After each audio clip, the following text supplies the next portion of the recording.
Let's look for opportunities in the market. First off, read this disclaimer carefully. Then do your good deed of the day by liking and subscribing. So I think that we start by looking a bit at the overall condition of the market. Okay, so let's just start with Bitcoin, the crypto king. So we do have some fatigue here. It does have a tendency to form time cycle patterns. Duration of time cycles differ, but when we run out of momentum, we usually run out of momentum and revisit some lower numbers.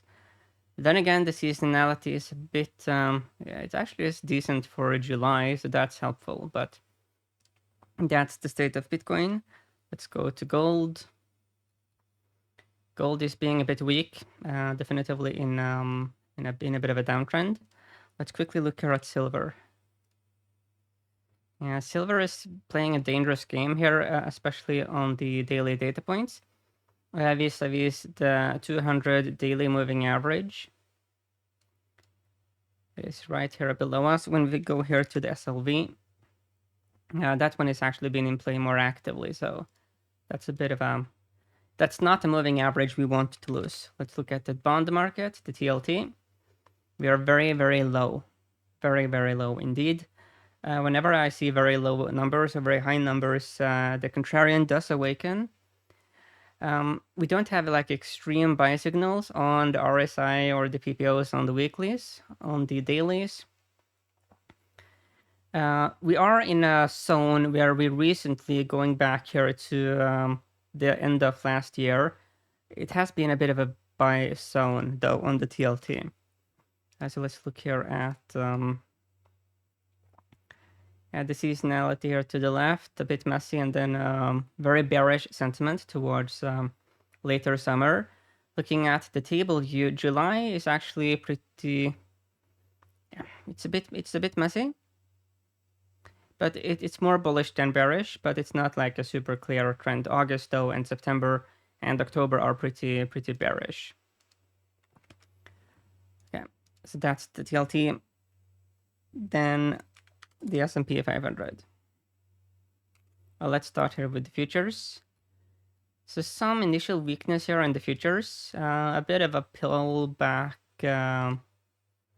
period. Looking at the weeklies, we've had a very protracted uptrend. So a bit of a pullback isn't like a super shock. We did get overbought on the weeklies, on the RSI.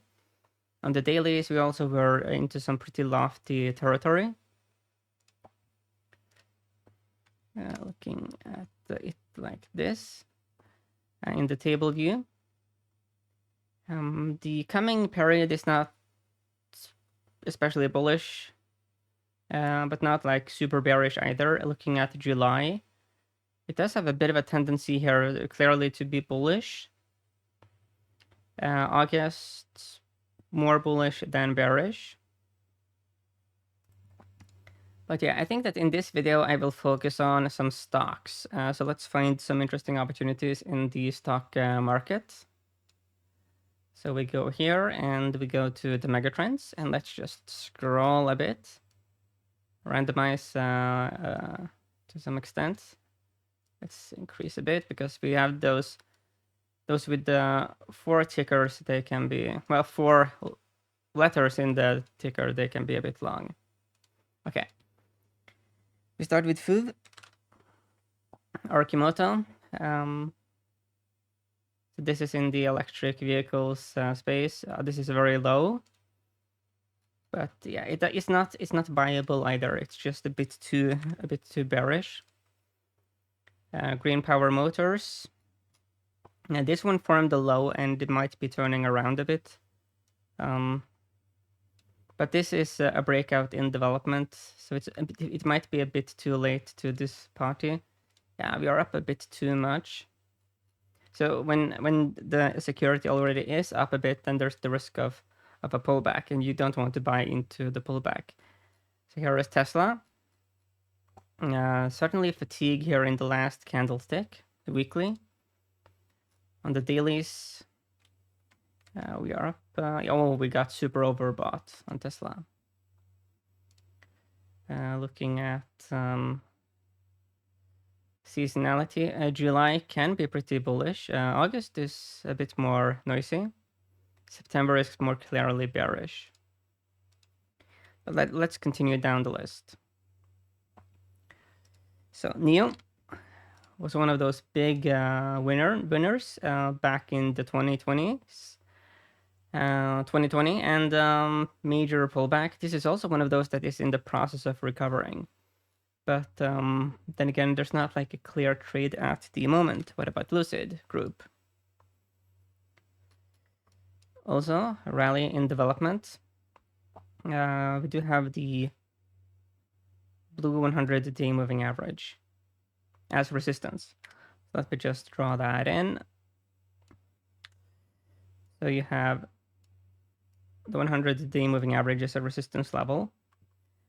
So on the one hand, that could be shortable, but we are also rather low. So there seems to be like a common trend here in the electric vehicles space. So let's go a bit further down to see some other potential dynamics. Yeah, let's do it. Yeah, no, let's go a bit further up. Like that, okay. Virtu Financial. Definitively towards a low. We have been much higher in the past, so there's a precedence for this security to be much higher than it is currently. So that's interesting. Could be a support level on the dailies.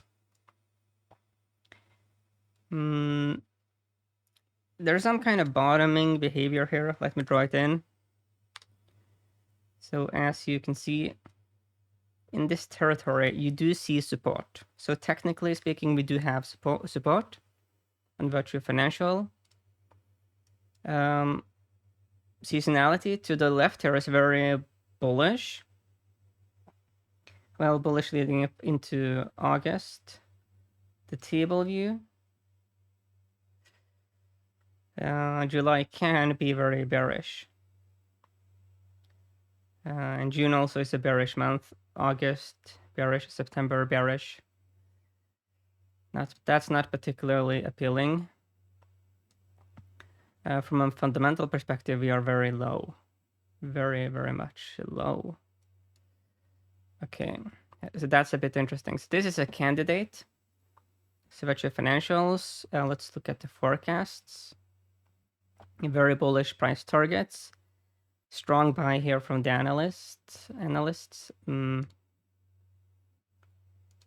So maybe this is a candidate. So here is the mega trend theme where we find Virtu Financial. So it's in high-tech finance, as I call it. They are in the market liquidity business. 4% here from the 52-week low and minus 34% away from the highs. So here is the company's website, Virtu Financial. Transparent trading solutions meet advanced technology. As a leading financial services firm, we leverage cutting-edge technology to provide execution services and data, analytics, and connectivity products to our clients and deliver liquidity to the global markets. So liquidity is definitively something that is, it can be in very high demand in certain more disturbing market conditions. So it really makes me wonder whether Virtu Financial could benefit also from more volatility. So in my notes, the key interest signal here is that we have horizontal support. That was pretty clear, but that's basically it. I will give the bulls an 8. However, let's be perfectly clear. This 8 is completely contingent on horizontal support holding. If we were to lose horizontal support, that's no longer an 8, that's just gone. Let's do a bit of a more deeper dive in here in the technicals. Dailies, we do have support on RSI and PPOs, very interesting indeed. On the weeklies, not like extreme buy, but buy. seasonality, it's messy because to the left here it looks so bullish, but then to the right, the table view doesn't look that bullish. It doesn't look that bullish. So it could very well be that you have some it doesn't really make a whole lot of sense. If you look here at the sum here for June and July, especially July, it's one of the worst months for this. But in the average data here from July to... So if I were to like sort of weight these two indicators, seasonality forecaster and this tool, I would definitively weight in favor of the table view. Because there are times where the seasonality forecaster gives some pretty wonky data. So in that case, the seasonality is not bullish. I think I will give... I think I will have to give the bears a 7 on this one. This was not good for the bulls. However, the sun starts to shine here on the fundamentals in a big way. So in blue, we have price-book ratio, one of Warren Buffett's favorite indicators. Very, very low. So this is definitively a value. Price to sales, also very low value indeed. Price earnings, it's for all intents and purposes pretty low. The yield is at 5%, which is good yield. Analysts are very bullish. At lowest upside price target is 6% above us. So bull, bull, bull, bull. Okay, so when it comes to the fundamentals, I have to give it a 9. I mean, this is really good. These are really good fundamentals. Definitively value in Virtu financials. When it comes to relative performance, looking at financial services, we do have the FinTech ETF. So looking long term, we do have a 34% correlation with S&P 500, 39% with XLF, the financials ETF, then 49% with the financial tech ETF. Daily data points, which would be short-term correlations, 49% negative with S&P 500, 64% with XLF, then minus 27% with Finex. Looking short and long term, the XLF is actually the ETF VIRT is most correlated with. So here's the XLF. That's a bit of an issue. Let's look at the dailies as well. So on the weeklies here, we definitively have a clear and pretty stubborn resistance at the green 50-week moving average. Looking here at the daily data points, the red 200-day moving average is definitively a problem zone. Yeah, 200-day resistance. Seasonality, it's a bit bullish into mid-July. Looking at the table view here, it is it is one of the most bullish months, which is of course good for Virtu financials. So now let's compare it with the XLF like that. We go here, XLF.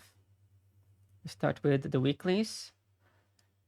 We are at massive long-term support, horizontal support in this pair. This is definitively very, very interesting. We are not at super support on the RSI, but close enough. On the dailies, we got very oversold, meaning that Virtu Financial, it abnormally underperformed the broader financial ETF.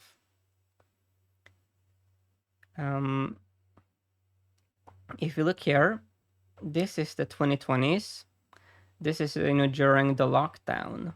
You can see that Virtu Financial substantially outperformed the XLF. So there's a bit of a hedge trade here in going bullish on Virtu Financials. That's interesting. Here is the pair. So comparing Virtu against XLF. Yeah, July tend to be a bit Yeah, here it looks a bit bullish.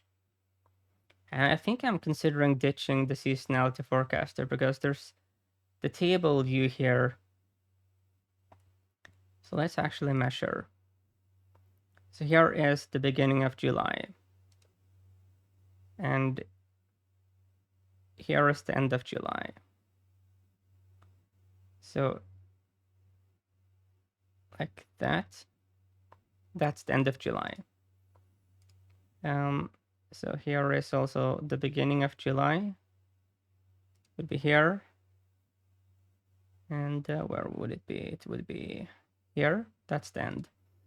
So when you measure like this, it goes up. We have a gains in the seasonality forecaster. But according to the table view, July is rather bearish, and I think I will lean heavily in favor of the table view. So I'm pretty sure I will ditch this indicator, and that's something to just be careful about when it comes to trading view, where people can make their own indicators. If they mess up the math with an indicator, then you will have very erroneous data. When it comes to indicators, I'm also in the process of making my own, but I'm going to use the GitHub Copilot, which helps you with code. And I will also use also ChatGPT. I'm not sure whether PineScript. Yeah, I'm pretty sure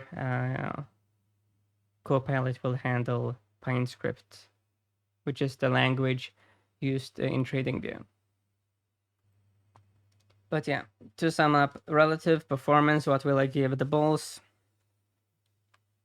I think I give them an 8. This is good. This is very good stuff. 4.5 in favor of the bulls. Horizontal support is the name of the game. Massive. Just absolutely massive horizontal support here.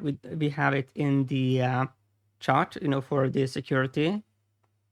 But interestingly, in the pair, when compared against the XLF, we do have major support, horizontal support. So yeah, the good thing about horizontal support is that you will relatively quickly know if you are wrong. So the risk reward is pretty decent because you know where the stop is. But yeah, I think there's way more reasons to be bullish than bearish on Virtu Financial. So whatever you do, of course, you do want to let the trend be your friend and go to diamondarm.com for more content.